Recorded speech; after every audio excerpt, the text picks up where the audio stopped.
Okay, good evening, everyone. My name is Richard Graham, and you're all very welcome to this part of this evening's presentation. When Nigel first asked me if I could feature a prominent Jewish business in Belfast that had been affected by the air raids of the Blitz of Easter 1941, at first I had to admit I couldn't think of one. Edelstones had certainly been trading in Belfast since 1919. Gurviches had many branches of their clothing empire in towns across Ulster during the war. The Blacks were busy selling furniture, but by that time were working for Isaac Wilson, and the Scots hadn't yet opened the boom rooms. So I thought, instead of featuring a Jewish-owned business that had been affected by the war, why not feature one that had commenced trading and expanded during the war years instead? And what better business than one that perhaps everyone remembers in Belfast, and that is of Jaffa furs. So where do we start? The Jaffa family were part of a sizable Jewish community in the town of Dvinsk, now in Latvia, but at that time part of Imperial Russia. Jews had occupied Dvinsk since at least the 17th century, and it became one of the foremost Jewish cities of the Russian Empire and a centre of Jewish culture and commercial activity. In the 18th and first half of the 19th centuries, the countries of Latvia and Belarus did not exist. There was only, of course, Russia. Commerce and manufacturing in Dvinsk were largely in Jewish hands. The most important Jewish trades were tailoring and shoemaking. There were button and match factories and a tannery and so forth under Jewish ownership, but of course there were also many poor Jews who relied on the state for aid, although the Jewish community in the city did provide soup kitchens, a dispensary and a hospital. Dvinsk was a key centre of Jewish thought and culture and produced a number of rabbis respected throughout the Jewish world. For example, Chief Rabbi Kook, the first Ashkenazi chief rabbi of the British Mandate of Palestine, now of course Israel. However, as many parts of Imperial Russia had experienced, the Jewish population was subjected to a series of pogroms introduced and sanctioned by the Tsar, which left many of the Jewish population dead, with thousands traumatized, and where many perceived their lives would be at risk if they remained in their home countries. As a result, there was wave after wave of Jewish immigration during the late 19th century, many hoping to reach the new world of America, but in the case of the Jaffa family, the East End of London, where they settled in 1905 along with many other Jewish immigrants in the early years of the 20th century. The census of 1911 records 10 members of the Jaffa family living at Spitalfields in London in that year. Sam Jaffa, the future founder of the firm, lived with his father Mark, 39, mother Rachel, 36, and 7 sisters aged between 2 and 14 years, as you can see from the census report here, he being the only boy at that time aged 9 months. Sam was born on the 18th of June 1910 and was the youngest member of the family. The Jewish immigrants who arrived at that time lived in the slums of East London, and many started trading in what would have been tough and challenging conditions. Around this time, Mark and Rachel Jaffa opened a confectionery, tobacconist and newsagent shop on the corner of Artillery Passage, off Brick Lane, an immigrant area of Spitalfields in East London. Today it looks, as you see it on the left, very similar to the entries between High Street and Ann Street in Belfast look today, but when the Jaffa family opened their shop, this is how it looked to the right.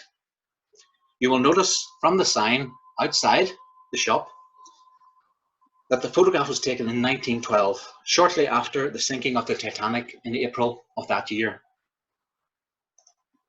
Sam's future wife, Renee, also came from an impoverished Jewish background, in this case a small village known as Ludwipol, then in Poland, but now in Ukraine.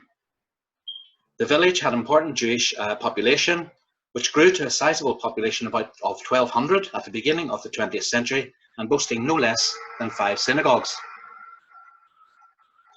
Although Sam and Renee both left school at 14, not unusual for those days, education was still regarded as all-important, as was thrift. Jaffa family tradition was such that you had to be apprenticed, and in doing so, learn a trade or have a skill. Any man who arrived home on a Friday evening with his wage packet opened, having called at the local tavern for a drink, had his actions severely frowned upon. One did not buy anything one had not saved up for, and the local opportunities for employment were in tailoring, both ladies and gents, textiles, cabinet making, furniture trading, or of course, becoming a furrier. And so, at 14 years of age, young Sam Jaffa started out on his career, becoming an apprentice in the fur trade. In his first position, Sam trained as a practicing furrier under a master furrier called Subley at a firm called Scott's in Duke Street, which was off Oxford Street in London. This master furrier's brother, Mark Subley, already had an established fur business in Belfast, having set up business in the city in 1913. Sam was to spend the next 15 years honing the skills of his craft, of which he said later, "I just don't know why it was, but I just wanted to work with fur." Sam married his sweetheart, Renee, in London in May 1939, but shortly after the Second World War broke out and London was heavily bombed during the Blitz of that city. In a bid to get away from the carnage in London, the couple moved to Belfast in 1941. It was a question, however, of out of the frying pan and into the fire, and the newlyweds decided to evacuate to Ballynahinch, where their eldest son Malcolm was born in 1942, later moving to Carryduff, where their second son Bernard was born.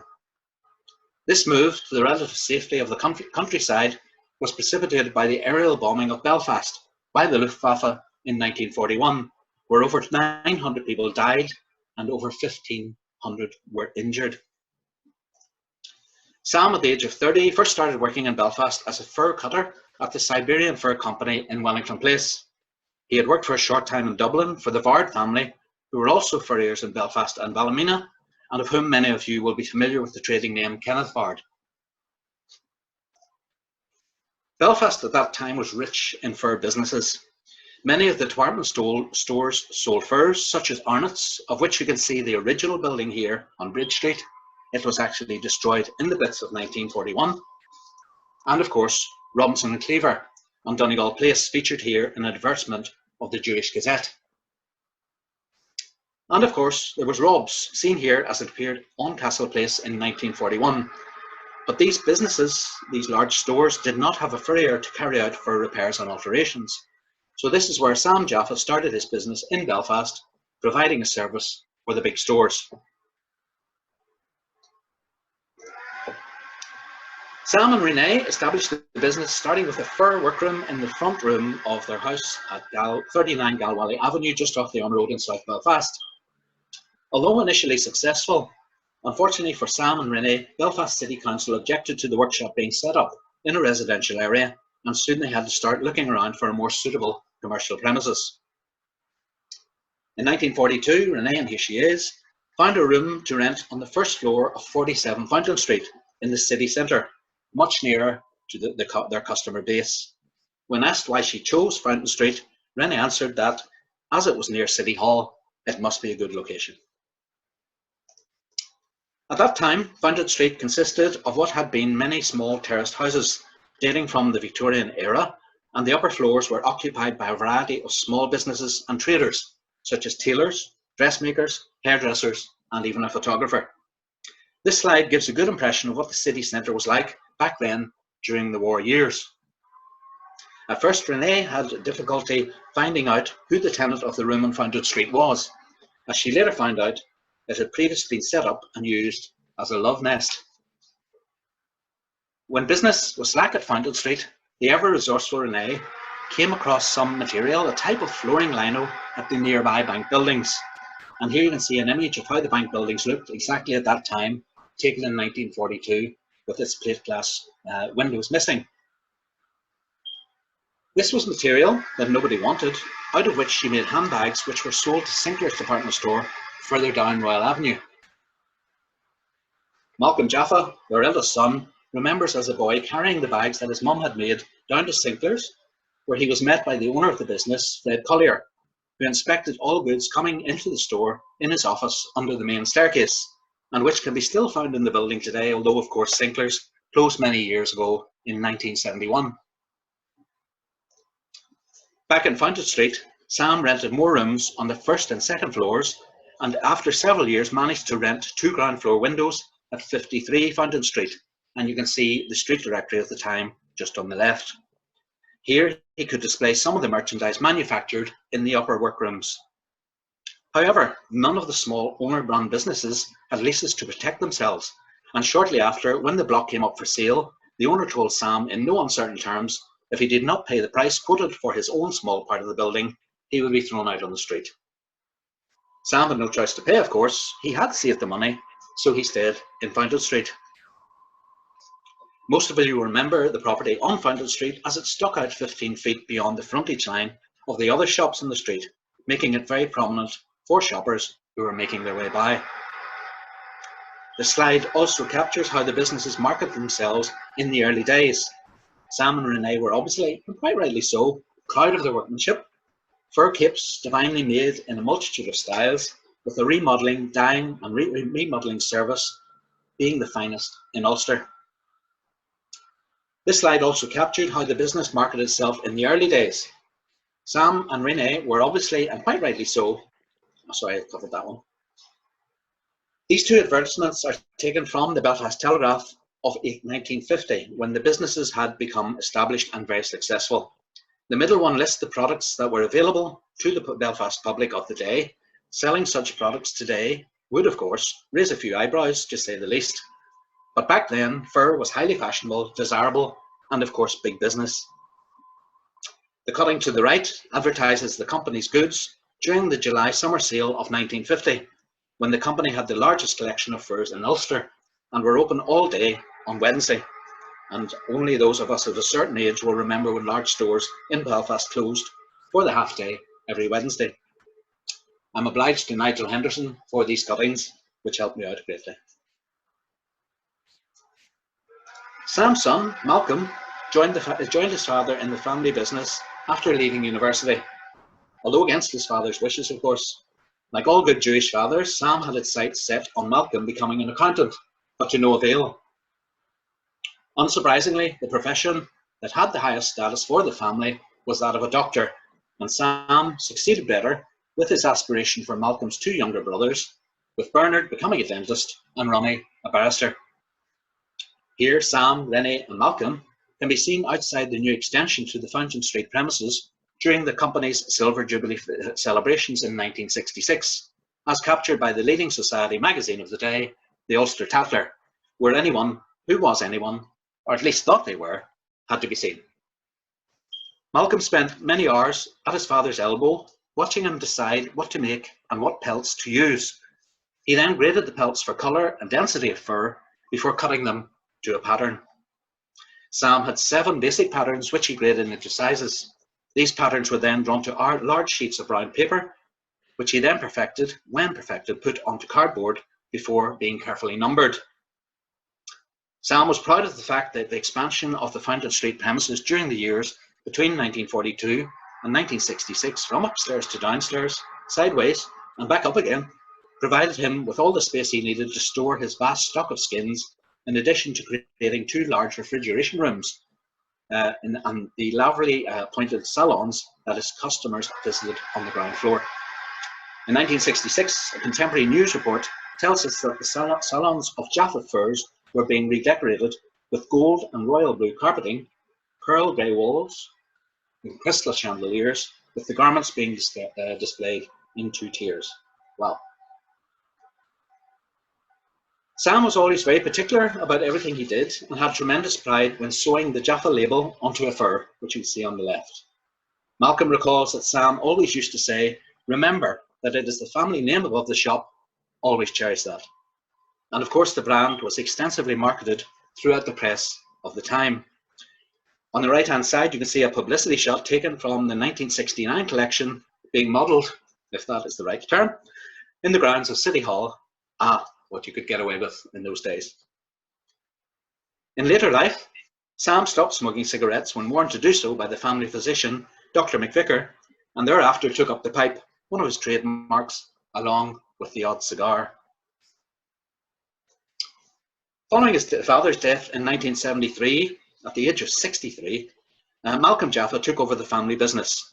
An honours graduate in economics from Queen's, he had joined the firm some 10 years earlier and was admirably suited to take the company forward, even though civil unrest and the bombing campaign of the 70s would make trading in Belfast city centre extremely difficult for the next couple of decades.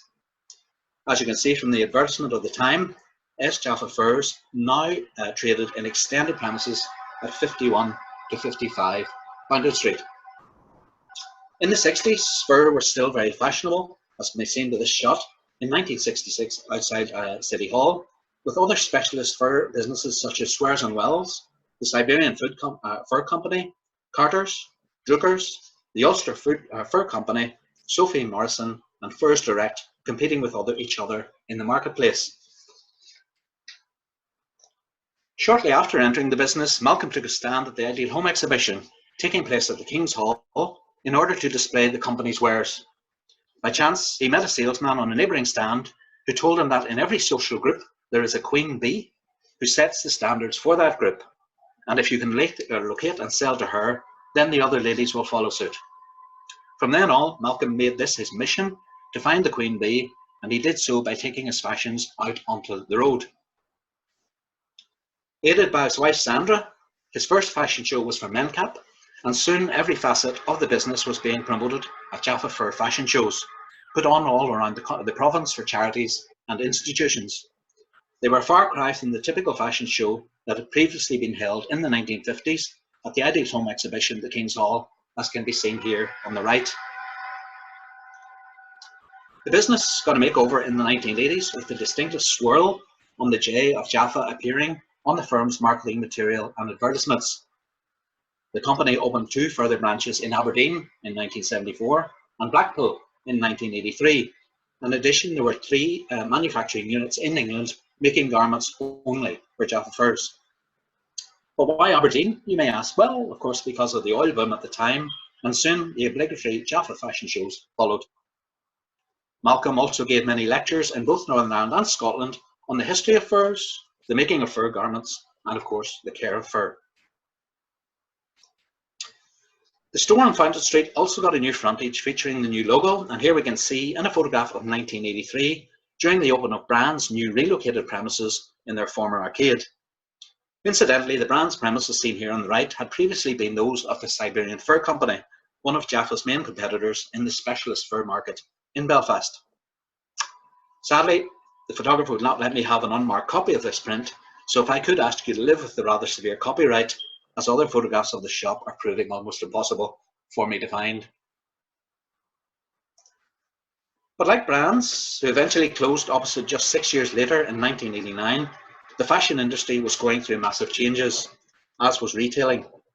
With the actions of the fur lobby becoming more militant, and some may say rightly so, fur quickly went out of fashion, and those in the industry could see the writing on the wall. The family business of Jaffa Furs, established in 1941, traded on Fountain Street until 1989, when the business was sold to Jindo, a Korean firm, as a going concern. Malcolm Jaffa left Belfast in 1980, 9 years before selling the business. There are a few recorded incidents of anti-Semitism in Northern Ireland during our recent troubles. Certainly in Malcolm's case, like many other Jewish families, the reason for relocating to cities such as Manchester and London, and even as far away as Israel, were precipitated by the hope of many young Jewish people, including in Malcolm's children's case, that they would find a suitable partner within the faith, which was not proving easy to be in Belfast, particularly because of an ageing Jewish population.